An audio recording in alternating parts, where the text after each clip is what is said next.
Muito bem, este é o Conexão Futura, aqui na tela do seu canal Futura na TV e também na internet. Saiba tudo sobre o nosso programa acessando o site que está aí para você.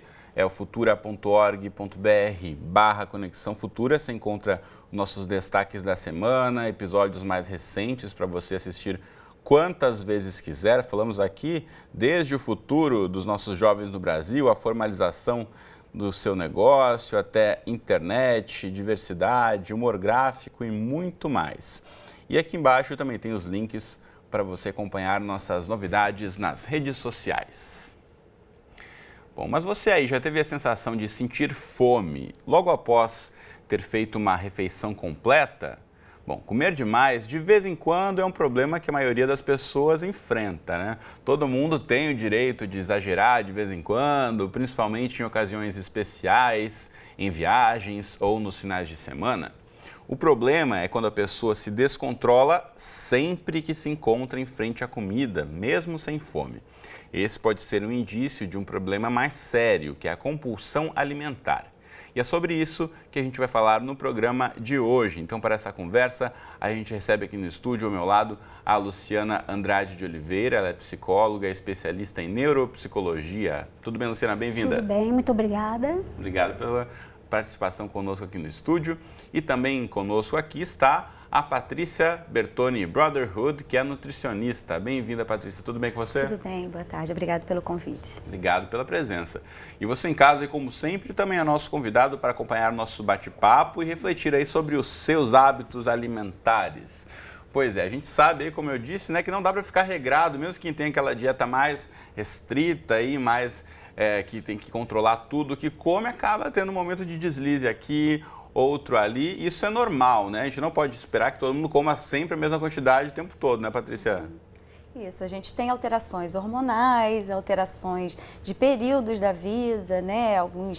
A temperatura muda, por exemplo, agora está mais friozinho, a gente tem um pouco mais de fome. Em momentos de estresse, a gente tem alguns momentos, né, de ansiedade maior, e isso pode levar a comer mais. Mas, via de regra, a gente tem umas continhas a fazer, que é nosso metabolismo e a quantidade de calorias que a gente tem a ingerir. Então tem uma média aí do que se come. Tem uma média. E também dá para colocar na média, de vez em quando, dá aí uma estripulia, né? Você comer um pouquinho demais, exagerar no fim de semana, aquela festa. O pessoal chama que é o dia do lixo, as jacadas, a saída da dieta. Pois é. Agora uma questão importante aqui que a Patrícia já mencionou, eu quero ouvir da Luciana em relação a essa questão da ansiedade, né? Muita gente acaba sofrendo desse problema ou às vezes não é diagnosticado e tudo mais e acaba depositando tudo na comida, né? Comida é um dos fatores, né? Tem um jornalista norte-americano, em 1915, ele disse a seguinte frase: o amor tem o olhar para frente, para o futuro. O ódio tem o olhar para trás e a ansiedade tem o olhar por todos os lados. Então é assim, é uma coisa assim que você tem vários olhos, você não consegue, né, assim, para exemplificar de uma forma mais, né, lúdica, vamos dizer assim. Então, você quer consumir tudo que você tem em volta. Tudo. E se você não controlar isso, se você não direcionar, primeiro identificar, que é o mais difícil, a pessoa identificar que ela está ansiosa. Opa, estou ansiosa, né? O que eu vou fazer então? Estou ansiosa por quê? Porque o sentimento eu descobri, agora eu tenho que saber o que foi que desenganou, né? Deu esse gatilho. O que está provocando essa ansiedade? Exatamente. Eu soube, então agora eu vou começar a mudar esses meus pensamentos automáticos para que a minha ansiedade modifique e eu consiga encaminhar as minhas ações, porque a compulsão, ela é o comportamento. Tem a nomenclatura, né, o TOC, transtorno obsessivo compulsivo. A obsessão é o pensamento, você fica pensando, você está com aquela obsessão. Passa a ser comportamento quando você vai para a compulsão. Começou com a compulsão, é o seu comportamento. Então é aí que você tem que ir modificando esse comportamento, né, direcionando e vendo várias situações. Agora, para essa pessoa que está ansiosa e que acaba depositando aí, tentando buscar uma solução ou um alívio em volta da comida, qual é a sensação que ela tem quando acaba comendo muito? Aí, por que o compulsivo muitas vezes vai para a comida? E quando se entope de comida, parece que resolveu o problema, pelo menos por alguns minutinhos ali. É a sensação de prazer que o cérebro tem, né? Na verdade, assim, Não é porque você comeu demais hoje, ontem e hoje, que você é um compulsivo alimentar. Não. Existem alguns sintomas, né, que a gente denomina ou caracteriza para que isso se transforme em compulsão alimentar. Você tem que comer muito, num período muito curto de tempo. Você tem que comer mesmo sem fome. Você come muito rápido, né? Então, assim, ó, são vários sintomas que acarretam essa compulsão. Então, o alívio não dá um alívio ali, frações de segundos, vamos dizer assim, que o cérebro tem aquele prazer. Só que ele quer mais prazer. Então, ele vai te mandar mais estímulo e você vai automaticamente... As alterações químicas que acontecem quando a gente tem relação com o alimento, né? O consumo de alimentos que tenham muito açúcar, eles vão elevar a glicose sanguínea, vão fazer um aumento da insulina, vão aumentar outros hormônios e outras substâncias que vão mandar estímulos para o cérebro para te fazer comer mais ou para te falar que você está saciado. Então, isso vai depender muito da questão endócrina da pessoa mesmo, se ele é mais obeso, como que esses hormônios reagem, como que essas substâncias reagem, para ele poder ter essa sensação de prazer. Essa questão que você falou um pouco do doce, principalmente, tem muita gente que acaba depositando, sei lá, no chocolate ou na sobremesa ou na torta, aí vai e come até não poder mais, né? Sim, tem uma questão comportamental, né, que a gente associa o doce com o prazer, como uma coisa boa, como uma recompensa, né? A gente come o doce o quê? Depois da refeição, né? Como se fosse, a gente fala com a criança, né? Tipo, come tudo que eu te dou a sobremesa, né? A gente já começa com um fator comportamental e tem o fator químico, que o excesso do açúcar vai fazer com que o corpo já produza outras substâncias que vão mandar para o cérebro essa sensação de bem-estar. Então isso é uma química, já um estudo comprovado que é por isso que muitas vezes você está triste, come o docinho, o chocolate, ele parece que o problema passou. E o chocolate ainda tem outras substâncias, né, que são similares à endorfina, que trariam essa sensação de prazer como uma droga traria, né? Então tem um outro fator além do açúcar, no caso do chocolate, né? Por isso que em alguns momentos a gente acha que o chocolate é insubstituível e a gente tem que saber como que a gente vai dosar isso para não ser um excesso dessa substância e do açúcar e não trazer um aumento do peso ou um descontrole maior da alimentação. Pô, nosso editor Jorge Mello aqui me lembra daquela cena clássica de filmes que todo mundo já deve ter visto. Enfim, tem uma mulher meio triste, quer resolver o problema, vai lá e come muito doce. Tem alguma justificativa? As mulheres precisam ou têm uma sensação diferente ao consumir doce do que o homem? Sim, as mulheres têm alterações hormonais mais fortes, né, mais agressivas, né, do que o homem, né? A questão da TPM, a questão da menopausa, esses fatores hormonais teriam um impacto maior do que o homem, né? E questão cultural também, porque a mulher está muito associada, né, em fazer o doce, em comer o doce, em preparar o alimento, então tem outras coisas envolvidas. Se recompensa por isso, ou faz aquilo para a família, né? Então tem outros fatores aí também. Agora, Luciana, a gente está falando aqui até certo ponto de uma modificação de um hábito normal, né? Nada assim muito fora do que se considera aceitável, né? Você está mais ou menos triste, come um pouquinho aqui e ali, compensa, outro dia você vai comer menos. Agora, qual o momento quando de fato você deve ficar mais preocupado, ou alguém que está aí no entorno de uma pessoa que está lidando com dificuldades em relação à alimentação, quando você começa a perceber que, bom, ligou o sinal de alerta, esse aí pode estar sofrendo de compulsão alimentar sim, que é um transtorno mais grave, que precisa de acompanhamento mais próximo de profissionais, não só da nutricionista, mas também de um profissional de saúde mental, né? Sim. Um dos fatores fundamentais é quando você observar que você perdeu o controle, né? Que você come, você sai da mesa passando, tá, ai, tô passando mal. Às vezes acontece que você fala, ai, comi demais, né? Mas não, isso aí ok, num dia tudo bem. Agora, quando você vê que você sempre faz isso, né? Que você começa a ter comportamentos em que você come escondido para as pessoas não verem a quantidade de comida que você está comendo, né? Então, essa situação, isso aí já é o alarme. Só que a gente não pode confundir a seguinte questão. Não é compulsão alimentar quando eu uso de formas para purgar compensar essa alimentação exagerada. Tipo, comi, fui lá no banheiro e forcei o vômito. Aí você já não entra no quadro de compulsão alimentar. Isso aí são outros transtornos, aí já é que aí é a bulimia né? nervosa. Né? Então, assim, por isso que tem que ter muito definido qual é o comportamento que a pessoa tem com a comida. Eu como, fico passando mal ali, Só dá aquele... Tem a culpa, mas não tem a compensação, né?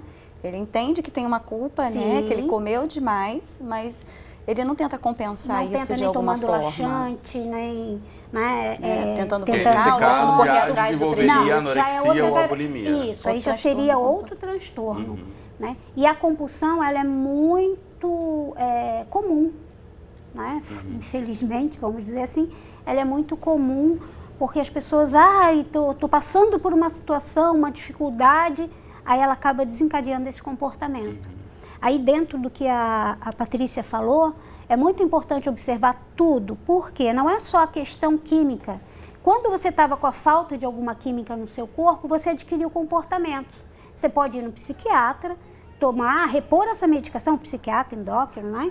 Repor essa medicação, só que o que acontece? O comportamento que você adquiriu, você continua tendo. Então não adianta, aí você vai fazer um tratamento casado, que a gente chama, né? Psiquiatra e psicoterapeuta.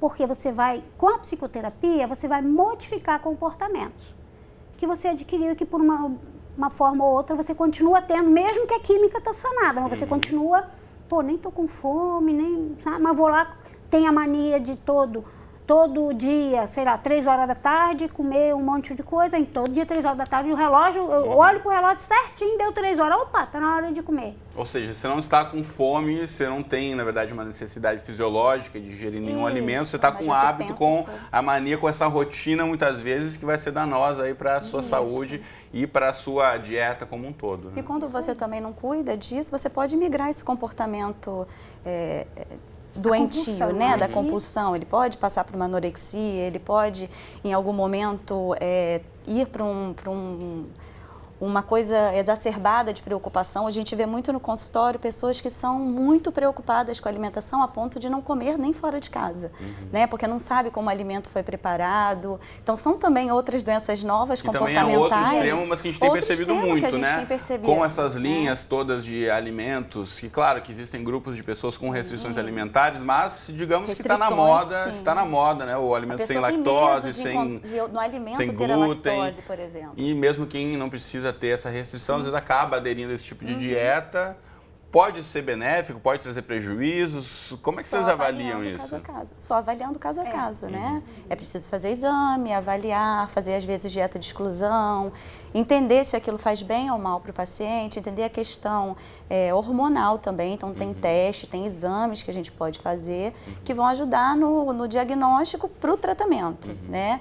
Porque na verdade compulsão do consultório, a gente tem em torno de 20% das pessoas que procuram, tem o caso clássico da compulsão, de ser uma frequência de mais de 2 vezes na semana, isso está acontecendo mais de 6 meses, ser aquele comportamento mais repetitivo. Tem as pessoas que só erram muito, né, em algum momento e querem consertar aquele hábito errado, né, e os outros problemas comportamentais em relação à alimentação, que tem vários, né, e a gente tem ficado muito atento a outros tipos de sintomas. E é importante mencionar isso, se você não trata, de repente, a compulsão que poderia aí ser tratada mais facilmente, pode migrar ou desenvolver outros transtornos que podem trazer aí alguns danos ainda maiores para a sua saúde, mais difíceis de serem tratados no futuro. Eu queria ouvir de vocês em relação à compulsão, de pensando não só do alimento, mas de uma forma mais geral, já que é essa coisa, né, de um comportamento compulsivo, você está tentando aí repor alguma falta que você não sabe do que é.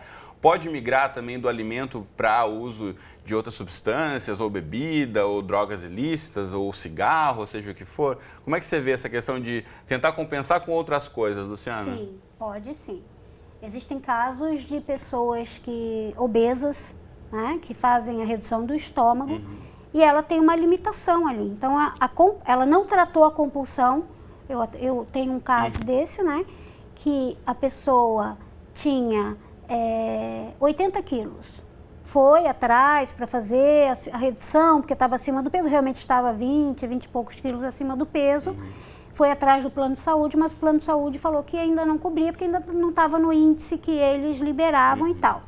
Aí, porque também só um parênteses aqui, é importante desmistificar, né, de que a redução, a cirurgia de redução de estômago e tal vai ser a solução para a pessoa ficar magra. Isso, Há não. muito... Vai tratar o peso. Vai tratar mas o peso, não vai tratar o hábito cabeça. alimentar. E há, na verdade, É uma alternativa, porque a obesidade, o corpo é consequência disso aqui, ó. Exato. Se eu não trato isso aqui, o corpo... Quem nunca ouviu falar da velha história de quem fez uma redução de estômago e depois vai lá e come latas e latas de leite condensado, porque é o que Na fase consegue... líquida, né? Na fase líquida, consegue ingerir aquilo. Na verdade, a quantidade de calorias continua a mesma casos assim. do que grandes pratos de comida que a pessoa estava Voltando comendo àquele antes. caso que eu estava falando, a pessoa não tinha o peso, ela foi lá e engordou compulsivamente, ela comeu, engordou 20 quilos, tinha 80, ficou com 100, fez a cirurgia, emagreceu os 40, 45 que precisava, conseguiu manter o peso por uns 5, 6 anos, porque até 3 anos, mais ou menos, você ainda dá uma emagrecidinha, dependendo do seu organismo, O né? corpo de está se pessoa. adaptando ainda, né? Isso. Essa intervenção. E aí, o que aconteceu? 10 anos após a cirurgia, ela engordou tudo de novo. Mas por quê? Porque ela era compulsiva e ela não tratou isso. De repente, se ela tivesse tratado, ela não precisaria nem engordar os 20, vamos dizer. Não precisaria, claro, é óbvio, né? Naturalmente falando. Ela emagreceria esses 20 a mais se ela tivesse tratado essa compulsão. Voltando à sua pergunta, sim, pode sim. A pessoa, quando ela não consegue livrar toda, remissão total de alguns sintomas, ela pode mudar. Ela tem a compulsão alimentar, aí ela vai ter os comedores compulsivos anônimos, né? Os passos é igual dos alcoólatras anônimos. Só o primeiro que não é igual, porque no primeiro do alcoólatra anônimo fala, evite o primeiro gole. E do compulsivo não dá para dizer, evite a primeira refeição. A gente está o tempo inteiro em contato com a comida, Claro. né? Isso. Isso que é o tratamento mais delicado, né? A gente precisa comer, é fisiológico. E como a gente se relaciona com a comida que vai ser um problema. Na experiência que eu tive com a obesidade mórbida, no pós-operatório, nos tratamentos multidisciplinares que a gente fazia, eu vi casos de pessoa que foi para o alcoolismo, foi para o excesso de exercício físico, foi para compulsão por droga, por álcool. Então, o transtorno compulsivo continuou, ele não conseguia comer. E ele continua testando. O grande problema é que muitos ainda continuam testando nessa história do leite condensado, de outras formas, e às vezes começa a conseguir, aí volta ao seu peso, e aí faz o quê? Né? E aí, na verdade, também tem frustração. um outro perigo muito grande, que é em relação a essa questão de quem quer comer e controlar o peso, que a gente sabe, né, que é um mercado aí vasto, inclusive, de medicamentos que não são receitados por um médico, mas a pessoa acaba conseguindo aí para perder peso. Isso é outro problema também, né? Clandestinamente. Aí coloca ainda toda a Muito saúde em mais. risco, desregula o corpo todo, em nome aí de não conseguir encarar de fato qual é a causa dessa compulsão. Agora, talvez esse seja o principal desafio, né? Como identificar o que provoca a compulsão? Como é que a gente chega nessa raiz do problema, Luciana? São vários fatores, né? Desde um estresse, né? Um estresse pós-traumático, desde problemas emocionais, porque comida normalmente se liga ao quê? A afeto, né? Às vezes você tem muita comida na sua casa. Agora eu vou dizer o que eu disse. Você tem muita comida na sua casa, mas você não tem afeto. E aí, o que acontece? Tanto pela forma de ter demais afeto, também pode ser associado à comida, como não ter. Então, os extremos, né, são muito perigosos. Então, problemas emocionais, do dia a dia, né? Hoje em dia a gente tem tantas coisas nos cercando que, né, e desencadeia. Uma coisa que eu queria colocar é assim, ó. Nem todo obeso é compulsivo, né? Tem compulsão alimentar. Mas de 30% a 50%, isso estatisticamente já, tá? De 33% a 50% dos compulsivos ficam obesos.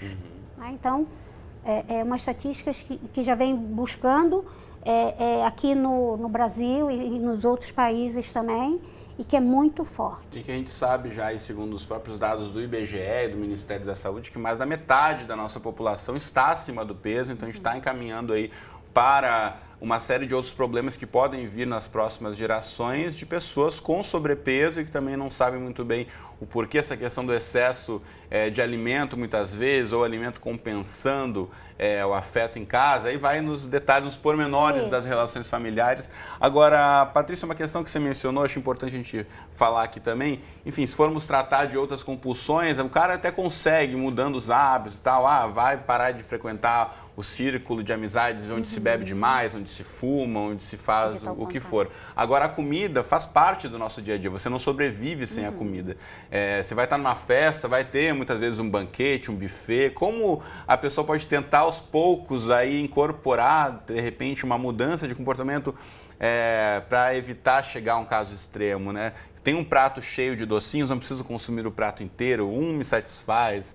Isso parece que é o mais difícil. Então, tem algumas técnicas, né? Quando o paciente está em contato com a gente tenta ajudar ele a ser mais inteligente nas escolhas. Tipo, se eu vou para uma festa, o ideal é que eu tenha feito uma boa refeição em casa. Né? Isso já é uma estratégia. Não ir para festa com fome, não ir isso aí festa vovó com já dizia. Fome, né? A gente pensa assim, eu vou para uma festa hoje à noite, então eu não vou tomar muito café, não vou tomar o café da manhã, não vou fazer um lanche, porque eu já sei que eu vou comer de noite. E aí, naquele horário, vai, por até questões hormonais, você comer um pouco mais do que você deveria. Até de noite não é indicado você comer demais também. Sim, aí você tem outras questões hormonais também, né? Que você precisa diminuir a quantidade de insulina para você não ganhar gordura na região abdominal. A insulina tem que estar em oposto ali ao cortisol, que tem muito a ver com essa coisa da ansiedade, do estresse, que todo mundo quase está com cortisol aumentado aí.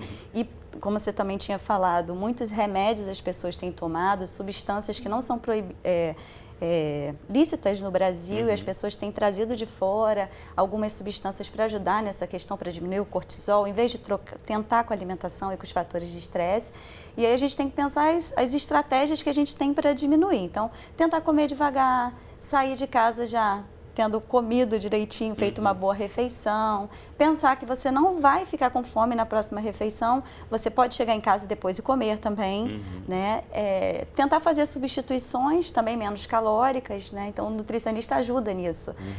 Se você pensa que você está com muita vontade de comer um chocolate, por exemplo, você pode comer o chocolate, mas você pode escolher um tipo de chocolate mais específico, amargo, ou você pode escolher uma alfarroba, ou você pode fazer um moussezinho de abacate com cacau em pó, com mel, que são alimentos que também vão ajudar no controle do cortisol. Então, tem algumas estratégias nutricionais que, junto com a questão comportamental, ajudam a gente a sair dessa situação, né? Porque todo mundo vai ter... A gente não pode falar, corta a vida social, né? Corta o açúcar, corta ou deixa de frequentar a festa, ou não vai mais naquele aniversário de criança, que é uma delícia, na verdade, né? Aquela série de docinhos também.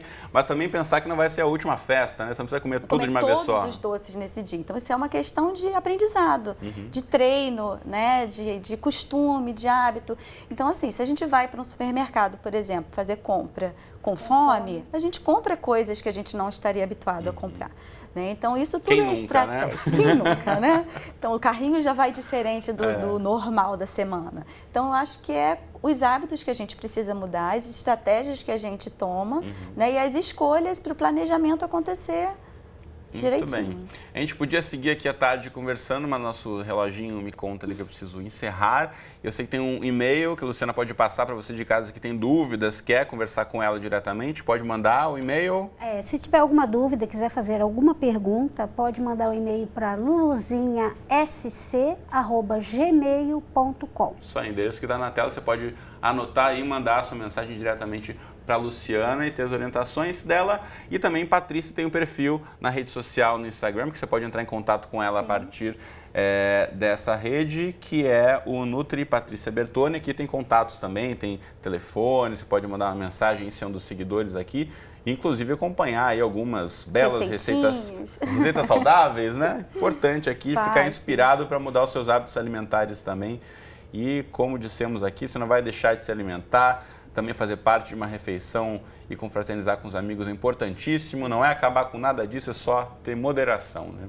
Bom, obrigado às duas pela presença, um prazer conversar com vocês. Valeu.